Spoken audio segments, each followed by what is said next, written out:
RD coaching classes में आपका स्वागत है। आज हम कक्षा 11वीं के चैप्टर 7 साम्यावस्था की स्टडी करेंगे। तो इसमें सबसे पहले हम शुरुआत में अनेक जैविक एवं पर्यावरणीय प्रक्रियाओं में रासायनिक साम्य महत्वपूर्ण है।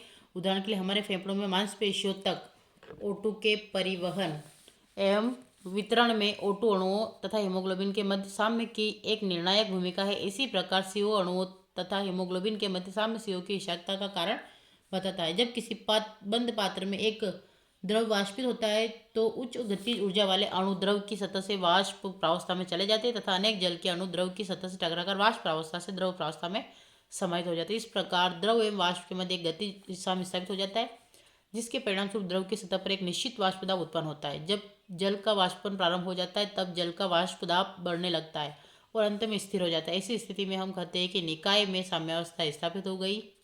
ठीक है, तो इसमें आपको ये रिएक्शन लिखना है कि H2 की द्रव होता है, तो जब द्रव होता है फिर डायरेक्ट वाष्प हो जाता है। यहाँ दो अर्धतीर इस बात को दर्शाते हैं कि दोनों दिशाओं में प्रक्रियाएं साथ साथ होती है तथा अभिक्रिया उत्पादों के साम्यावस्था पर मिश्रण को साम्य मिश्रण कहते हैं। आई होप आपको क्लियर हो गया होगा। अब अगला है, ठीक है, ये यहाँ तक ये कर लीजिएगा, काफ़ी होगा आपका। अब हम बात करते हैं एक को नेक्स्ट की।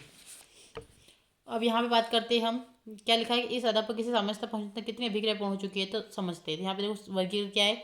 समूह में वे अभिक्रिया आती है जो लगभग पूर्ण हो जाती है तथा अभिक्रियाओं की सांद्रता नगण्य रह जाती है। कुछ अभिक्रियाओं में तो अभिक्रिया की सांद्रता इतनी कम हो जाती है कि उनका परीक्षण प्रयोग द्वारा संभव नहीं हो पाता।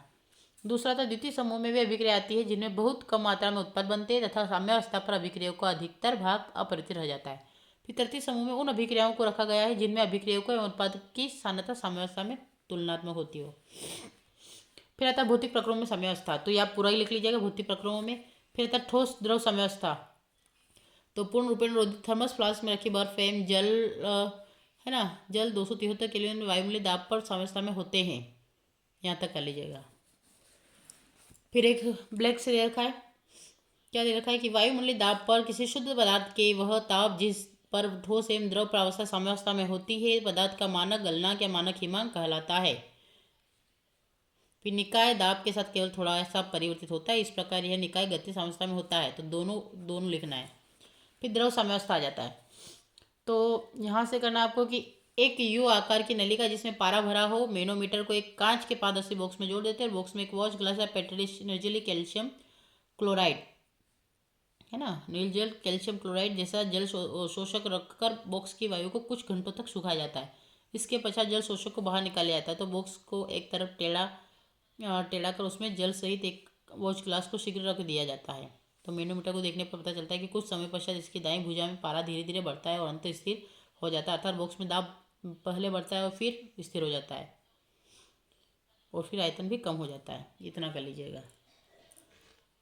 अब इसमें ये भी देख लीजिएगा, क्या दे रखा है यहाँ पे, ठोस वाष्प साम्यावस्था।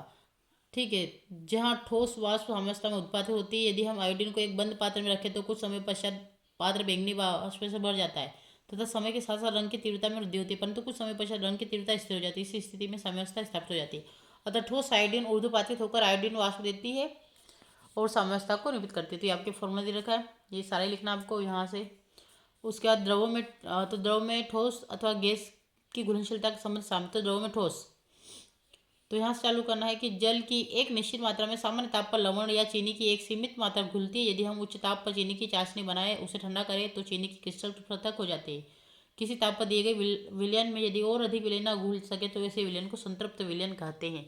संतृप्त का मतलब होता है कि तृप्त हो गया, क्या बोला है, संतृप्त विलयन कहते हैं। और विलय के विलयिता ताप पर निर्भर करती है। संतृप्त विलयन में अणु की ठोस अवस्था एवं विलय के विलयन में अणुओं के बीच गति साम्यावस्था रहती है, तो चीनी और चीनी। ठीक है, तो विलयन और ठोस तो साम्यावस्था में, तो चीनी के घुलने की दर बराबर चीनी की क्रिस्टल की दर।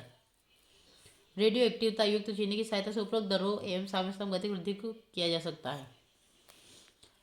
द्रवों में गैसें, जब सोडा वाटर की बोतल खोली जाती है तब उसमें घुली हुई कार्बन डाइऑक्साइड गैस की कुछ मात्रा तेजी से बाहर निकलने लगती है। भिन्न दाब पर जल में कार्बन डाइऑक्साइड की भिन्न विलेयता का कारण ऐसा होता है। इसी दाब एवं दाब पर गैस के अविलेय अणुओं एवं द्रव में घुले अणुओं के बीच साम्यावस्था स्थापित रहती है। तो ये हो जाएगा, ठीक है ना, यहाँ तक कर लीजिएगा। कहाँ तक, यहाँ तक। फिर ये एक आपका आता है, तो ये तो रहने दीजिएगा, आप तो खाली टेबल बना लीजिएगा, बहुत है आपके लिए ना ये टेबल, बहुत ही साम्यावस्था की, तो ये पूरी टेबल आ जाएगी तो आपका क्लियर हो जाएगा। फिर आता है भौतिक प्रकरणों में साम्यावस्था के सामान्य अभिलक्षण। तो ये सारे दे रखे 1, 2, 3 और 4, तो चारों लक्षण आप लिख लीजिएगा। और इधर है पांचवा लक्षण ये वाला। ठीक है, किसी भी समय इन राशियों का मान दर्शाया जा सकता है ना। फिर इसके अलावा आपको इसमें एक्स्ट्रा कुछ नहीं करना है, बस एक लाइन यहाँ पे दे रखी है, ये कर लीजिएगा। क्या दिया है, जब इस मिश्रण का विश्लेषण द्रव्यमान स्पेक्ट्रोमीटर द्वारा किया जाता है तो इसमें ड्यूटेरियम युक्त विभिन्न अमोनिया अणु NH3, NH2D, NH2M हाइड्रोजन अणु पाए जाते हैं। फिर अमोनिया के संश्लेषण में समस्थानिक के प्रयोग से स्पष्ट होता है कि रासायनिक अभिक्रियाओं में गतिज साम्यावस्था स्थापित होने पर अग्नि में प्रति अभिक्रियाओं की दर समान होती है तथा इसके मिश्रण के संगठन में कोई प्रभावी परिवर्तन नहीं होता। साम्यावस्था दोनों दिशाओं द्वारा स्थापित की जा सकती है, चाहे H2 तथा N2 की अभिक्रिया कराकर NH3 प्राप्त किया जाए। क्लियर हो गया यहाँ तक। अब यहाँ पे एक और उसके बाद आपको लिखेंगे समांग साम्यावस्था। किसी समांग निकाय में सभी अभिकारक एवं उत्पाद एक समान प्रावस्था में होते हैं। उदाहरण के लिए गैसीय अभिक्रिया N2 3H2 2NH3 में अभिकारक तथा उत्पाद सभी समान गैस प्रावस्था में है। इसी प्रकार ये पूरा लिख लीजिएगा। ठीक है, फिर आएगा गैसीय निकाय में साम्यावस्था स्थिरांक Kp। तो अभिकारकों एवं उत्पादों के मोलत साधारण के रूप में साम्यावस्था स्थिरांक को व्यक्त किया जाता है तथा इसे प्रतीक K से द्वारा दर्शाता है। गैसीय अवस्थाओं के लिए साम्यावस्था स्थिरांक को आंशिक दाब के रूप में प्रदर्शित करना सुविधाजनक होता है। क्लियर है। और यहाँ आ जाएगा फिर ये इसका आगे आदर्श गैस समीकरण को हम इस प्रकार लिख सकते हैं, P बराबर NRT। तो Pn ये आ जाएगा, V नीचे RT, जहाँ दाब ये और ये तो सब इसको बता रखा है। ठीक है, तो आपको यहाँ तक करना है, दर्शाता है। क्लियर है। बाकी इसकी डेरिवेशन है तो आपको डेरिवेशन से कोई मतलब ही नहीं है। फिर आपको यहाँ से चालू करना, ताप का प्रभाविक प्रयोग मैंने ये लिख दिया हेडिंग वाले, ताप का प्रभाविक प्रयोग NO2 गैस यहाँ से लेकर आपको यहाँ तक करना है, दोनों तक है ना। उसके बाद इधर वाले पे आ जाएंगे कि साम्यावस्था पर ताप का प्रभाव एक दूसरे ऊष्माक्षेपीय अभिक्रिया से होता है, तो यहाँ से लेकर आपको यहाँ तक करना है। फिर उत्प्रेरक का प्रभाव क्या है, उत्प्रेरक का प्रभाव इसमें आपको करना है कि NH3 गैस नाइट्रोजन, तो यहाँ से चालू करके यहाँ तक खत्म कर लेना है, यहाँ तक बढ़ाने से घटता है। फिर आ जाएगा NH3 संश्लेषण। तो ताप एवं दाब के अनुकूलतम परिस्थितियाँ 500 डिग्री से 200 डिग्री वायुमंडलीय दाब पर होती है, और उसकी एक रिएक्शन बता दीजिएगा वाली। ठीक है, फिर आता है विलयन में आयनिक साम्यावस्था। साम की दिशा पर सांद्रण परिवर्तन के प्रभाव वाले प्रसंग में आप निम्नलिखित आयनिक साम करें तो ये Fe वाली रिएक्शन दे दीजिएगा। ऐसे अनेक साम्य जिनमें केवल एक आयनिक समीकरण होते हैं, यहाँ पर उन साम्यों का अध्ययन करेंगे। तो यहाँ पर देखिए होते हैं तक। क्लियर है। ठीक है, अब हम बात करते हैं इसमें अम्ल तथा क्षार के आर्हीनेस अवधारणा। तो आर्हीनेस के सिद्धांत अनुसार अम्ल वे पदार्थ जो जल में अपघटित होकर हाइड्रोजन आयन H+ देते हैं तथा क्षारक वे पदार्थ जो हाइड्रोक्सिल आयन OH देते हैं। तो ये सारी रिएक्शन दे रखी है आपको, बस इसमें आप इतना ही करेंगे तो काफ़ी है। बाकी तो बहुत सारा है लेकिन हमें इतने से मतलब ही नहीं है। और एक लास्ट कर लिया ब्रोंस्टर लोरी संकल्पना। तो अगर चाहे तो ये ब्रोंस्टर लोरी ये वाली कर लीजिएगा, या फिर आपके गाइड में इसका रेफरेंस दे रखा है और ये इस टाइप से स्ट्रक्चर बना लीजिएगा। ठीक है, दोनों संरचना है तो लगभग आपका कंप्लीट हो जाएगा। फिर लुईस अनुसार यानी कि दो भाग है तो आधा एक इंसान कर लेगा, आधा दूसरा कर लेगा, तो आपको दोनों को अलग अलग टॉपिक डिवाइड हो जाएंगे। ठीक है, तो फिर आता है लुईस अनुसार। तो GN लुईस ने 1923 में हम लोग को इलेक्ट्रॉन को यहाँ से यहाँ तक करना है। फिर ये एग्जाम्पल दे देना है पूरा। ठीक है, फिर ये क्वेश्चन पूछा गया तो ये क्वेश्चन एक बार आप अटका दीजिएगा ताकि प्रॉब्लम ना आए। ठीक है, तो ये पूरा क्वेश्चन कर दीजिएगा। फिर हम बात करते हैं यहाँ पे अम्लीय क्षारीय और उदासीन अम्लीय विलयनों को H3O+ एवं OH- सांद्रताओं के अपेक्षित मानों द्वारा विभजित किया जा सकता है। तो अम्लीय, उदासीन और क्षारीय ये आपको दिया गया है। फिर pH इसके लाते हैं हाइड्रोनियम आयन की मोलरता में सांद्रता को एक लघु गुण की मापक्रम लोगरिथम स्केल में सरलता से प्रदर्शित किया जा सकता है, जिसे pH स्केल कहा जाता है। हाइड्रोजन आयन की सक्रियता के ऋणात्मक 10 आधारित लघु गुण के मान को pH कहते हैं। ठीक है, कम सांद्रता वाले भी है तो यहाँ पे देख लीजिएगा। तो यहाँ से लेकर आपको यहाँ तक करना तुल्य होती है। क्लियर है, आई होप आपको अच्छे समझ में आ गया होगा। फिर बात करते हैं हम दुर्बल क्षारकों का आयतन। तो क्षारक MOH का आयनन निम्नलिखित समीकरण द्वारा प्रदर्शित किया जा सकता है, MOH AQ और M+OH। अम्ल आयनन साम्यावस्था की तरफ दुर्बल, तो यहाँ से लेकर यहाँ तक करना है। उसके बाद फिर आपको यहाँ से छोड़ के फिर यहाँ से स्टार्ट कर देना है। ठीक है, ये हो जाएगा।